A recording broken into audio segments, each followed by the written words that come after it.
Germany தலைநகர் முனிச்சில் சர்வதேச பாதுகாப்பு மாநாடு நடைபெற்று வருகிறது. இந்த மாநாட்டில் பல்வேறு நாடுகளைச் சேர்ந்த தலைவர்கள், மந்திரிகள் உட்பட பலர் கலந்து கொண்டுள்ளனர்.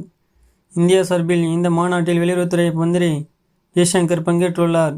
அமெரிக்கா, இங்கிலாந்து, ஜெர்மனி, கனடா உள்ளிட்ட பல்வேறு நாடுகளின் வெளியுறவுத்துறை மந்திரிகளும் மாநாட்டில் கலந்து கொண்டனர்.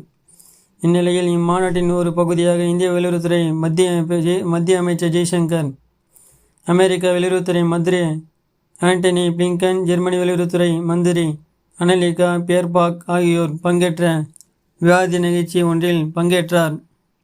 அந்த நிகழ்ச்சியில் இந்தியா நிறைய வாய்ப்புகள் கொண்ட மனநிலையில் இருப்பதும், அணிசேர நாடுகள் அல்லது அனைத்து நாடுகள் என்பதிலும் ரஷ்யாவிடம் கச்சா எண்ணெய் வாங்குவதும் உங்கள் எதிர்த்தரப்பில் உள்ள அமெரிக்கா ஏற்றுக்கொள்கிறதா என்று இந்திய வெளியுறவுத்துறை மந்திரி ஜெய்சங்கர் நிகழ்ச்சி தொகுப்பாளர் கேள்வி எழுப்பினார்.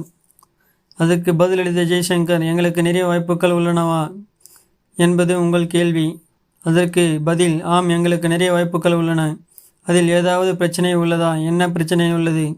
நிறைய வாய்ப்புகளை உருவாக்க எங்களிடம் திறமை இருக்கும்போது அதற்காக நீங்கள் எங்களை பாராட்ட வேண்டுமே தவிர விமர்சிக்க கூடாது. இது மற்றவர்களுக்கு ஏதேனும் பிரச்சனையை உருவாக்குமா என்றால் நிச்சயம் உருவாக்காது என்றார்.